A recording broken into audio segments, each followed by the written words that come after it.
Rev, it looks like we're at the final level of this whole Race of Faith robo wristwatchy invention thingy. Yeah, it sure was nice for Uncle Dexter to plan all this for us. Yeah, and hey, look, he just sent another message. Jenny and Revy, I hope you've learned a lot using my Faith Race watch invention. For this final lesson, I have brought you to this incredible stadium for the grand finale. As believers in Jesus, we need a lot of encouragement, and we're going to look at Hebrews chapter 11 today to be encouraged by those who have run the race before us. Remember that verse, running the race before us? Now, you're going to get to be sports broadcasters for this. Did you hear that, Rev? Oh, Jenny, I sure did. I've always wanted to be a sports broadcaster. Me too. Well, Uncle Dexter obviously knows that about you. Oh, all right. Now, he says, I hope you enjoyed this final lesson. Yours truly, Uncle Dexter. All right, Rev. Looks like it's Hall of Faith time. Yeah, are you ready, Jen? I sure am. Good afternoon, Bible fans. I'm Goldie Glove. And I am Holly Fame, and it's a beautiful day here at Lakeside Bible Camp Stadium. Can you just smell the camp snacks? Ah, yes. There's nothing quite like an evening here at Lakeside Bible Camp. My, oh my. Yes. Ladies and gentlemen, we are tremendously excited to bring you this Grand Slam event. I'll say we are, Holly. We have the privilege of honoring some of the greatest men of the faith found right here in Hebrews chapter 11. There are no bench warmers in this lineup.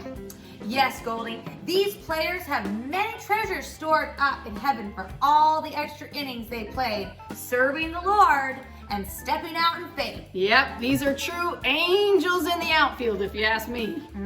I agree with you there, Goldie. It is now time for us to honor our first player. Okay, now, our first inductee to the Hall of Faith is a man who had a great start to his season. He had a bumper crop in his garden, and by faith, he gave God a better sacrifice than his brother did. In fact, his brother was extremely jealous of him. And without any further details, I must say this man was never able to finish his season. That sounds like a play on words there, Goldie. Yeah, with all due respect, Holly, it wasn't meant to be. Anyway, this player was commended as a righteous man when God spoke well of his offering. Does anyone want to guess who we're speaking of? Can you guess? In fact, Abel. Remember? Yes. Cain killed his brother Abel. That's right. Our second player is known for disappearing without a trace. That is absolutely true. According to the book of Genesis, one day God just up and took him away. It also says he was 365 years old and he walked with God. Can you imagine being 365 years old, Rev? Yes, the book of Hebrews puts it this way. By faith, he was taken from this life so that he did not experience death. He could not be found because God had taken him away. Does anyone know who this is? It was Enoch. That's right. Now, Holly, I think the next player will be familiar to our audience.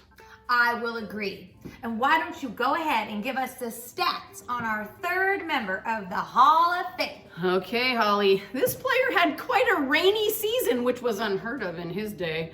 But by faith, he obeyed God and he built an ark.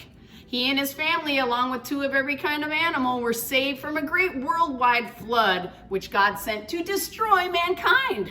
It rained and poured for 40 days and 40 nights, and he spent a whole year in that boat. Can you imagine that with all those animals? Well, after the water dried up and the ark settled in the mountains of Ararat, he became a free agent. Can anyone guess who this Hall of Faither is? Goldie, we all know him to be Noah. Yes, that is true. And we now think of him in God's promise every time that we see the rainbow into the sky, how God promised he'd never flood the earth again. Goldie, our next honorary player, served with us as the Father of Nations. This man was called by God to leave his home to go to a new land that God promised him. He believed God and walked by faith as he didn't know where he was going. Holly, that is unbelievable. And don't forget how God told him he would have as many children as there are stars in the sky. Well, guess what? His wife laughed, ha ha ha, because they were both too old to have a baby. But this man believed God and it was credited to him as righteousness. Does anyone have a guess as to who our next hero is? Well, we know him as good old Father Abraham. Let's sing the first verse of this song. Father Abraham had many sons. Many sons had Father Abraham. I am one of them, and so are you. So let's just praise the Lord. Well, on to our next team member. He was an all-around player, and believe me, he got around. One moment he was at home in Canaan wearing his uniform, which was a brightly colored coat, I might add. And the next minute, he was sold as a slave into Egypt. He spent some time in prison, even though he didn't do anything wrong. And the next thing you know, he was put in charge of the whole land of Egypt. Amazing. Goldie, that was like going from ball boy to being the team owner and manager in a very short time. Yeah, I know. Amazing. I know. Well, anyway, by faith, at the end of his life, he spoke to the day that his brothers, the Israelites, would go make the exodus out of Egypt, and he gave instruction for them to take his bones back home.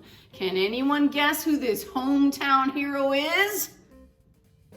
That's right, Joseph, Joseph. the king of dreams. Yes, I love Joseph. I know. Can Yeah. you, my oh my. If you lead them, they will come. That is what God told this next Hall of Famer. Ladies and gentlemen, it is now the moment that you've all been waiting for. Yep. That's right, Holly. This final Hall of Faith recipient is someone we all know and love. Yes, we do. His game started when he was just a tiny baby. His parents hid him for 3 months because they saw he was no ordinary child. He grew up as the Prince of Egypt. Yes. When he was grown, he refused to be known as the son of Pharaoh's daughter. God spoke to him in a burning bush, and he ended up with God's power to lead the Israelites out of Egypt. Yes. By faith, the people passed through the Red Sea on dry land. Holly, this player definitely went into the playoffs in his faith walk with God. Yes, he did. Who wants to take a guess at who we are speaking of? Why, yes, it's Moses. Yes. The audience is definitely on their game tonight. Yes, they are. Hall of Faith fans. We're glad you could join us as we took a look at chapter 11 of the book of Hebrews and brought to you some of the greatest heroes of the faith. Now, may God direct your every step, and may he make your next season a winning one. So long. Wow, Jen, that was so much fun. I sure was encouraged by being reminded of some of the great heroes from the Bible. I know, me too. Jenny, look, our RoboWatches are flashing the words complete. Hooray. Oh, I'm so thankful for all the lessons we've learned this week, aren't you? Yes, Uncle Dexter sure cares about us to take the time to teach us these important lessons about the Christian race. I know. Well, you think we should go back home now? Yeah, you know, Jen, I'm kind of sad to be done. Reb, we're not done with the race yet.